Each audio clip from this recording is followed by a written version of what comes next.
បងប្អូនតាមដែលខ្ញុំធ្វើការស្រាវជ្រាវខ្ញុំបានរកឃើញថាមនុស្សប្រុសបរាជ័យធំបំផុតដោយសាររឿង3យ៉ាងហើយរឿងទី3ជារឿងដែលគ្រោះថ្នាក់ខ្លាំងបំផុតរឿងទី1អត់មានភាពអត់ធ្មត់ធ្វើអីក៏ដោយចង់បានជោគជ័យលឿនចង់បានឆាប់ចង់បានលះ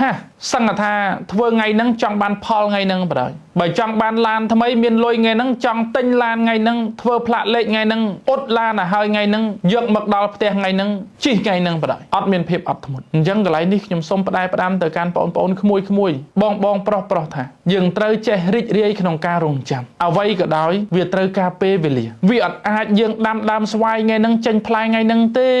សូមចេះអត់ធ្មត់សូមមានការព្យាយាមអ្វីក៏ដោយវាត្រូវការពេលវេលាទាំងអស់កុំបញ្ញាប់ពេ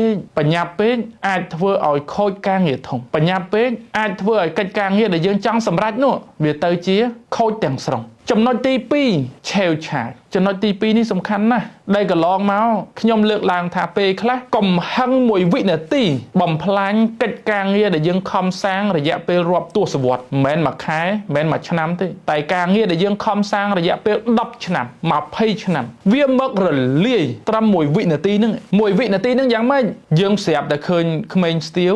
បើកម៉ូតូមកឆាបយើងហើយយើងពងជិះឡានខឹងឆេវចុំអូនឆាបបងជិះឡានគៀឬក៏ដេញបុកកំហឹងមួយវិនាទីហ្នឹងការងារក៏បាត់បង់គ្រួសារក៏បាត់បង់ឋានៈតួនាទីមុខតំណែងលុយកាក់ក៏បាត់បង់ទាំងអស់ព្រោះជាប់គុកបាត់ហ្នឹងមានអីទៀតអាហ្នឹងកំហឹងមួយវិនាទីបងប្អូនណាអត់បានទេត្រូវរៀនអត់ធ្មត់ត្រូវរៀនទទួលស្គាល់ថាជីវិតវាអញ្ចឹងឯងបើបងប្អូនក្មួយគាត់បញ្ញាប់ឲ្យគាត់ទៅមុនទៅហើយមួយទៀតពេលគេនិយាយដើមយើងនិយាយអាក្រក់ពីយើងខឹងតងទៅហក់វាយគេផុងអាហ្នឹងក៏មានឱកាសអាចជាប់ពន្ធនាគារខូចឈ្មោះឬក៏មានបញ្ហាវែងឆ្ងាយចឹងទៅហើយអាចមានរឿងផ្សេងជាច្រើនទៀតដែលកើតឡើងចេញពីការដែលយើងឆេវឆាវនឹងឯងឆេវឆាវពេលខ្លះវាធ្វើឲ្យខូចកិច្ចការងារទាំងអស់ឆេវឆាវពេលខ្លះអាចធ្វើឲ្យយើងបែកបាក់គ្រួសារប្តីប្រពន្ធកូនក៏ដូចជាអាចមានបញ្ហាជាមួយមិត្តភ័ក្តិបងប្អូនឬក្រុមការងារជាដើមអញ្ចឹងបងប្អូនធ្វើយ៉ាងណាក៏ដោយកុំឲ្យអាពាក្យឆេវឆាវហ្នឹងវាមកគ្រប់គ្រងយើងបានហើយសោះបងប្អូនត្រូវយល់ថាការរក្សាភាពស្ងាត់ស្ងៀម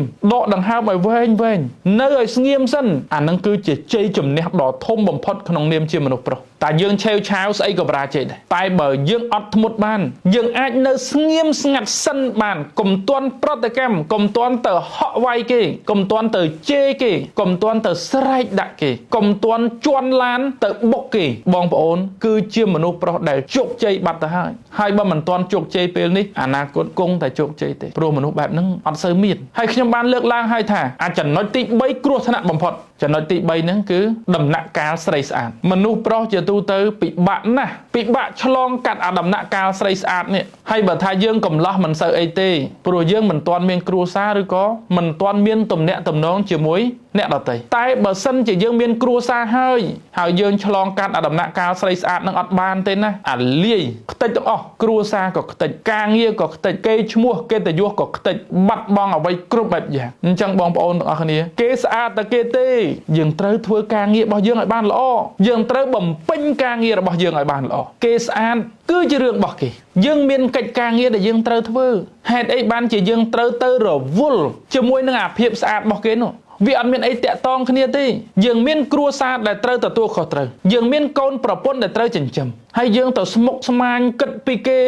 នឹកគេអារឿងពេលយើងឃើញគេមកប្រាវឬក៏មកឆាវដែលគេដើរកាត់យើងឬក៏ឃើញរូបដែលគេបង្ហោះនៅលើបណ្ដាញសង្គមនោះអត់ទេឲ្យច្បាស់ធ្វើជាមនុស្សប្រុសទាល់តែច្បាស់បើបងប្អូនមិនច្បាស់ទេណាបងប្អូននឹងរវើរវាយហើយអត់អាចធ្វើការងារធំបានទេព្រោះអារម្មណ៍យើងរវើរវាយអញអញ៉ៃស្មុគស្មាញតានតឹងមានពេលឯណាទៅកាន់ការងារធំទៅគ្រប់គ្រងការងារធំយ៉ាងម៉េចនឹងកើតបើគ្រាន់តែរឿងស្រីសោះយើងមិនអាចឆ្លងកាត់បានប៉ុណ្ណឹងអញ្ចឹងយើងមិនអាចទៅកាន់ការងារធំបានទេដូច្នេះកន្លែងនេះបងប្អូនកូនក្មួយនិងបងប្រុសអារឿងគេស្អាតគឺជារឿងរបស់គេអាហ្នឹងជួយអគេទៅដែលគេមានរូបសម្បត្តិស្រស់ស្អាតតែអារឿងគេស្រស់ស្អាតវាអត់មានពាក់ព័ន្ធអីជាមួយយើងទេយើងត្រូវបំពេញកិច្ចការងាររបស់យើងឲ្យបានត្រឹមត្រូវហើយយើងត្រូវខណ្ឌចែកខណ្ឌសីមាព្រំដែនរវាងយើងនិង នឹងស្រីស្អាតហ្នឹងឲ្យបានច្បាស់លាស់ស្រីស្អាតហ្នឹងបើទោះបីជាគាត់ជាមនុស្សដែលយើងស្គាល់ឬមនុស្សដែលយើងមិនស្គាល់យើងត្រូវកំណត់ព្រំដែននេះកំណត់ឲ្យច្បាស់ព្រំដែនយើងត្រឹមណា